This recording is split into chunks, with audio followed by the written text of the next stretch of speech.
नमस्कार दोस्तों, welcome back to my YouTube channel base of education Mantra. प्यारे दोस्तों, आज हम करने वाले हैं एनसीईआरटी बुक में हिस्ट्री के चैप्टर नंबर 8, ठीक है, जिसका नाम है राष्ट्रीय आंदोलन का संगठन 1870 के दशक से 1947 तक।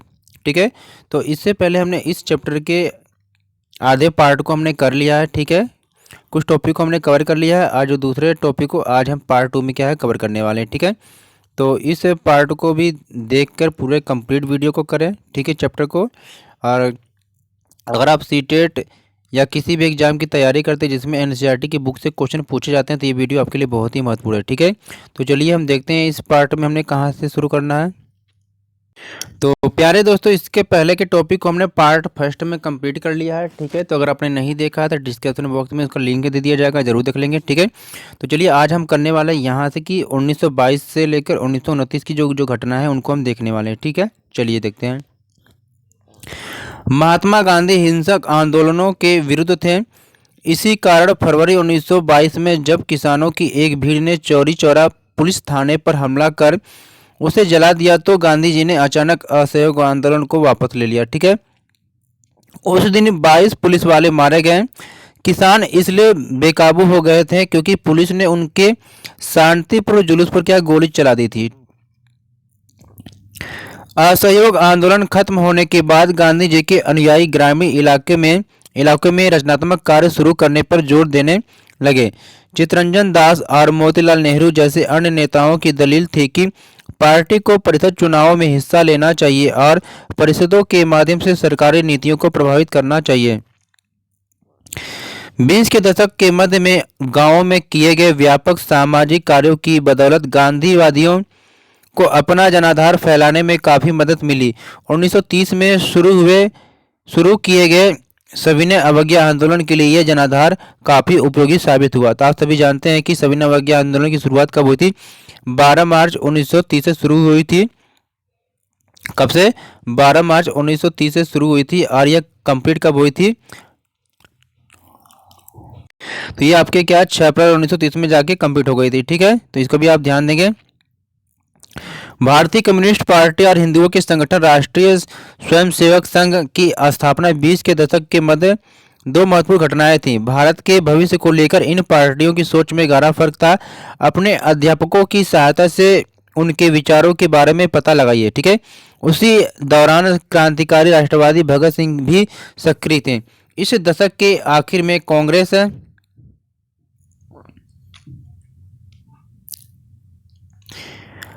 ने पूर्ण स्वराज का प्रस्ताव पारित किया और जवाहरलाल नेहरू की अध्यक्षता में 1929 में पारित हुआ। यह भी क्वेश्चन सीटेट में पूछता है। और इस प्रस्ताव के आधार पर 26 जनवरी 1930 को क्या है पूरे देश में स्वतंत्रता दिवस मनाया गया। ठीक है,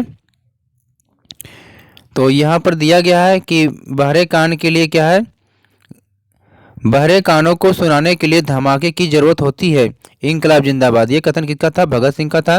यानी भगत सिंह, चंद्रशेखर आजाद, सुखदेव और उनके जैसे अन्य क्रांतिकारी राष्ट्रवादी औपनिवेशिक शासन तथा अमीर शोषक वर्गों से लड़ने के लिए मजदूरों और किसानों की क्या है क्रांति चाहते थे। इस काम को पूरा करने के लिए उन्होंने 1928 में दिल्ली स्थित फिरोज शाह कोटला में हिंदुस्तान सोशलिस्ट रिपब्लिकन एसोसिएशन की स्थापना की।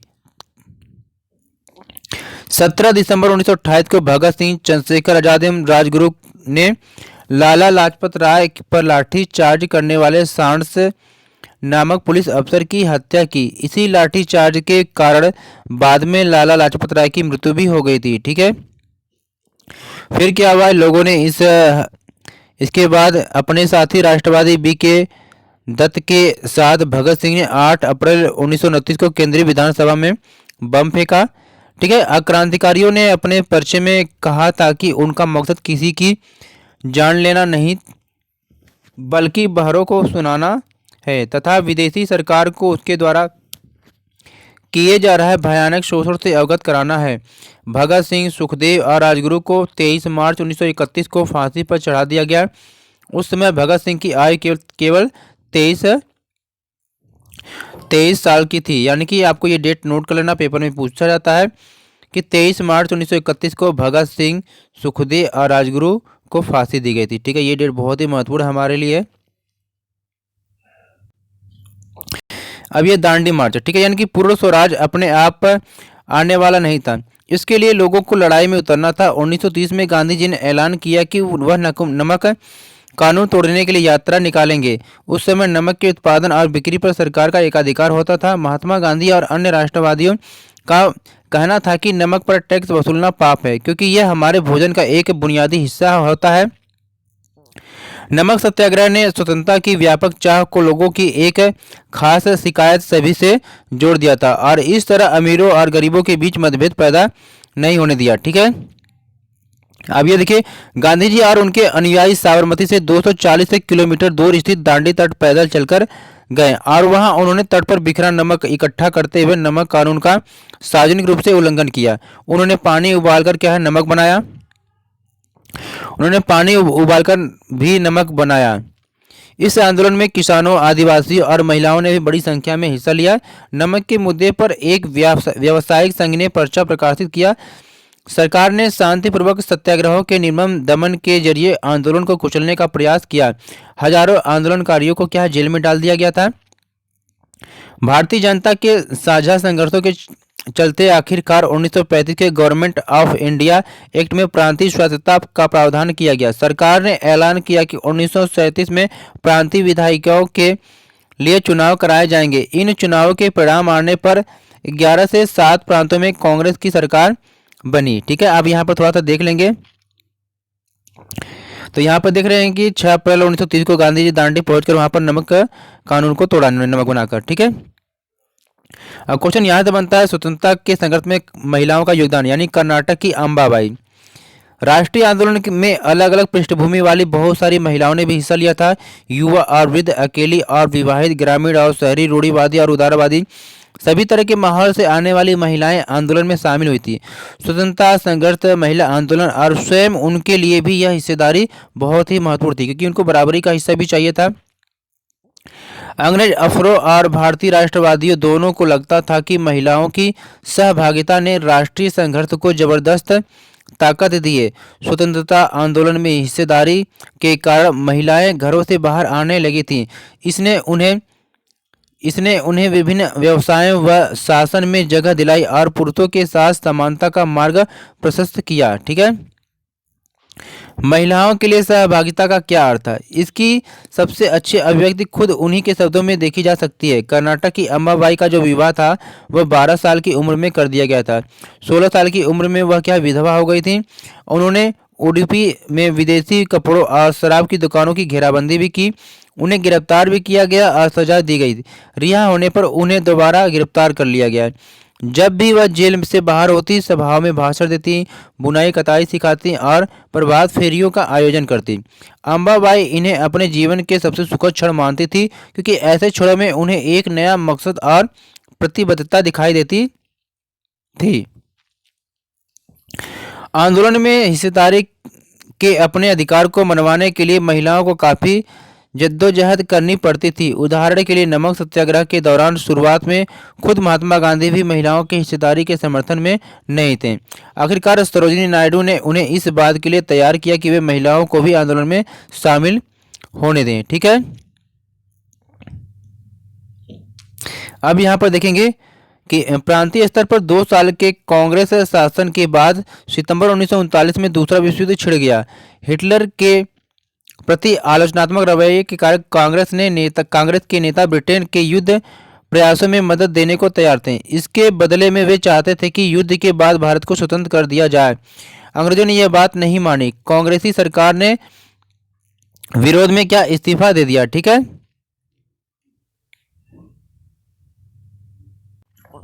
यहाँ देखेंगे कि 1920 के दशक की शुरुआत से ही राष्ट्रीय आंदोलन में सक्रिय सरोजिनी नायडू दांडी यात्रा के मुख्य नेताओं में से भी एक थी, ठीक है। अब भारतीय राष्ट्रीय कांग्रेस के अध्यक्ष पद पर खुद पहुंचने वाली पहली महिला थी, यानी कि 1925 में ये पहली भारतीय महिला थी। इस बात का ध्यान रखेंगे आप, ठीक है।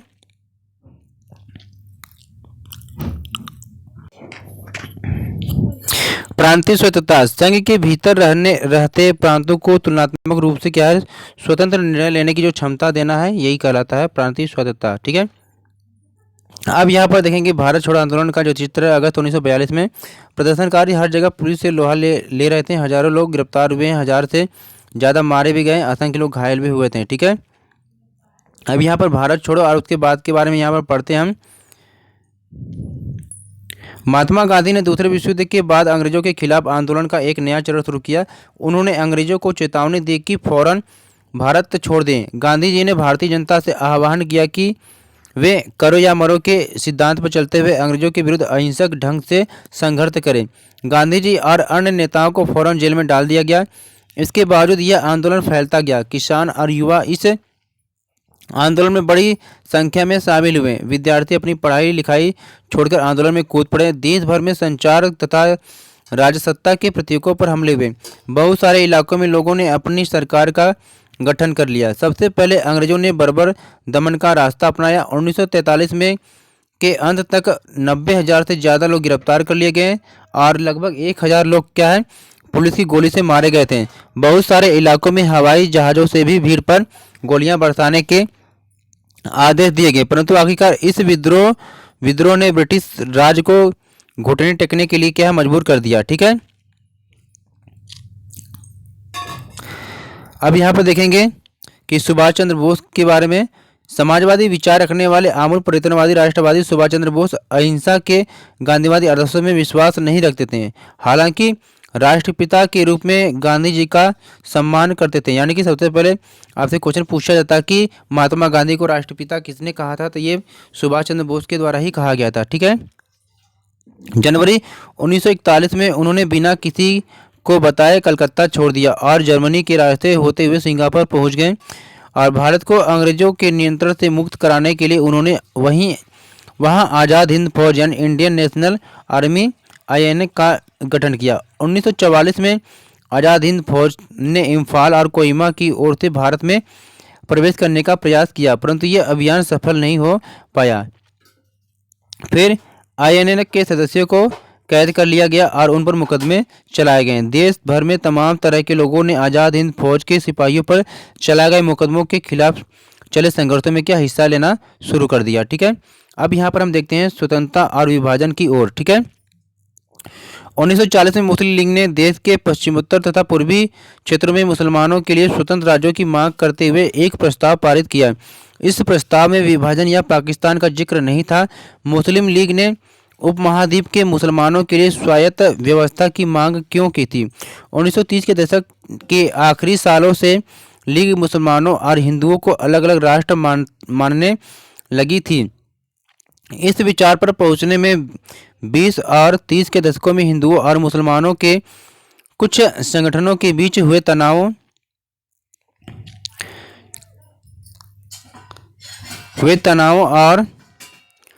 का भी हाथ रहा होगा।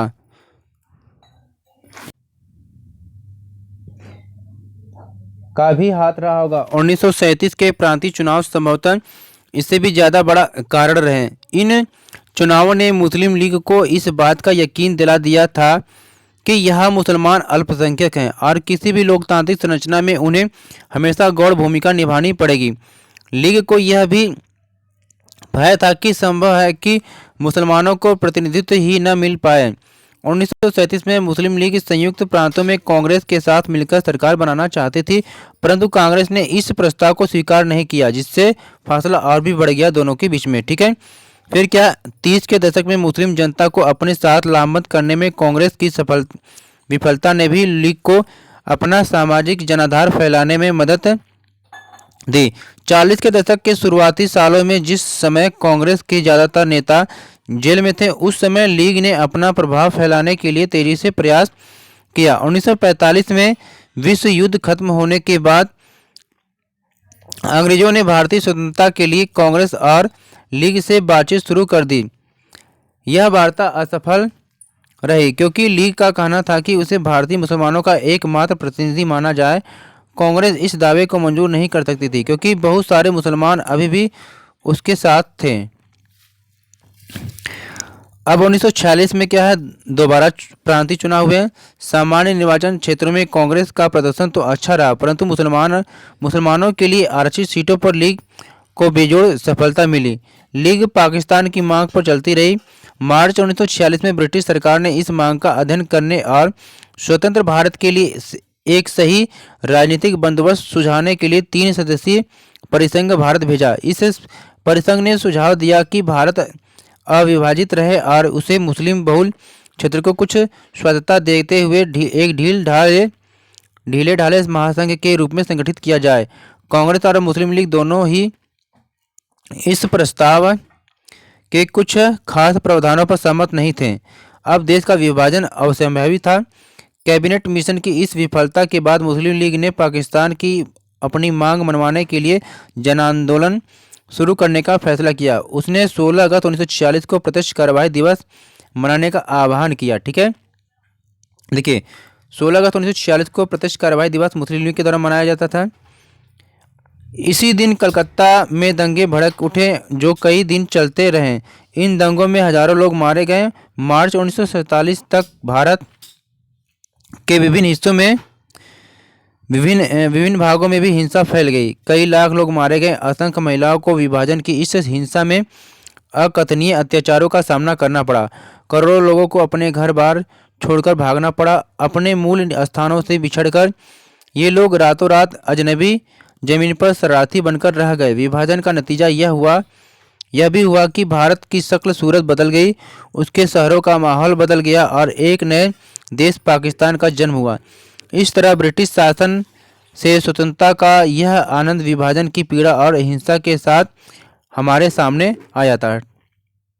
यहाँ पर देखेंगे कि खान अब्दुल गफ्फार खान ये उत्तर पश्चिम सीमांत प्रांत के प्रमुख पश्तून नेताओं में से एक थे। इस चित्र में अपने सहयोगियों के साथ बिहार में एक शांति यात्रा में हिस्सा ले रहे थे। ठीक है, आप देखिए यहाँ से क्वेश्चन पूछे जाते हैं। ठीक है, क्या पूछे जाते हैं कि गफ्फार खान को बादशाह खान के नाम से भी जानते हैं, यानी कि खान अब्दुल गफ्फार को बादशाह खान के नाम से भी यहाँ पर जाना जाता है। वह खुदाई खिदमतगार संगठन के संस्थापक थे, ये भी क्वेश्चन पूछा जाता है। यह उनके प्रांत के पठानों में लोकप्रिय शक्तिशाली अहिंसक आंदोलन था। बादशाह खान भारत विभाजन के सख्त खिलाफ थे। उन्होंने 1947 में इस फैसले पर मंजूरी देने के लिए कांग्रेस के अपने साथियों की भर्त्सना भी की थी। ठीक है, अब आगे देखते हैं। तो यहाँ से एक पॉइंट देखते हैं। सामान्य निर्वाचन क्षेत्र का मतलब होता है ऐसे निर्वाचन क्षेत्र जहाँ किसी धार्मिक तथा अन्य संप्रदाय के लिए कोई आरक्षण नहीं था। ठीक है, मौलाना आजाद का जन्म मक्का में हुआ था। उनके पिता बंगाली और मां अरब मूल की थी। बहुत सारी भाषाओं की जानकार आजाद इस्लाम के विद्वान और वहादते दीन यानी सभी धर्मों की बुनियादी एकता के हिमायती थे। गांधीवादी आंदोलनों में हमेशा सक्रिय रहने वाले और हिंदू मुस्लिम एकता के पक्के हिमायती थे। उन्होंने जिन्ना के 2 राष्ट्र सिद्धांत का विरोध किया था। ठीक है, अब यहाँ पर देख रहे हैं चित्र में गांधी जिन्ना वार्ताओं से पहले गांधी जी के साथ बात करते चक्रवर्ती राजगोपालाचारी, वयोवृद्ध राष्ट्रवादी और दक्षिण में नमक सत्याग्रह के नेता श्री राजगोपालाचारी 1946 में बनी अंतरिम सरकार के सदस्य थे और स्वतंत्र भारत के पहले भारतीय गवर्नर जनरल रहे। उन्हें लोग राजा जी के नाम से जानते थे। अब देखिए यहाँ पर क्या राजगोपालाचारी को क्या राजा जी के नाम से जानते हैं। ठीक है, अब यहाँ पर देखेंगे सरदार वल्लभ भाई पटेल के बारे में। 1945 से 47 के दौरान आज़ादी के लिए चली वार्ताओं से एक अहम भूमिका की थी। पटेल नादियाड गुजरात के एक गरीब किसान परिवार से थे। 1918 के बाद स्वतंत्रता आंदोलन की अगली कतार में रहने वाले और पटेल 1931 में कांग्रेस के अध्यक्ष रहे। सरदार वल्लभ भाई पटेल 1931 में क्या है कांग्रेस के अध्यक्ष भी रहे थे। ठीक है, इसको भी देखेंगे आप। यहाँ पर आप देखेंगे कि 1920 तक हिंदू मुस्लिम एकता के समर्थन में सक्रिय रहे। जिन्ना ने लखनऊ समझौता करवाने में एक अहम भूमिका अदा की थी। 1934 के बाद उन्होंने मुस्लिम लीग को पुनर्जीवित किया और अंत में वे पाकिस्तान की स्थापना के सबसे मुख्य प्रवक्ताओं के कतार में जा पहुंचे। ठीक है, यहाँ पर हमने इस चैप्टर को एक पॉइंट को कंप्लीट कर लिया है। तो प्लीज़ वीडियो को लाइक शेयर और चैनल को सब्सक्राइब कर लेंगे। अगर आपने इससे पहले के चैप्टर को नहीं देखा तो प्लेलिस्ट से या डिस्क्रिप्शन में जाके सारे चैप्टर को देख लेंगे। ठीक है, और क्लास 7 और क्लास 6 के चैप्टर को भी देख लेंगे। ठीक है, चलिए फिर मिलते हैं एक नई वीडियो के साथ। हमारे चैनल पर बहुत सारे जो प्रैक्टिस सेट करवाया जा रहा है सोशल साइंस के, साइको के यानी CDP के, EVS के हर प्रकार के, तो जरूर देखेंगे। प्लीज़ वीडियो को लाइक शेयर और चैनल को सब्सक्राइब कर लेंगे इसी प्रकार के वीडियो को देखने के लिए। ठीक है।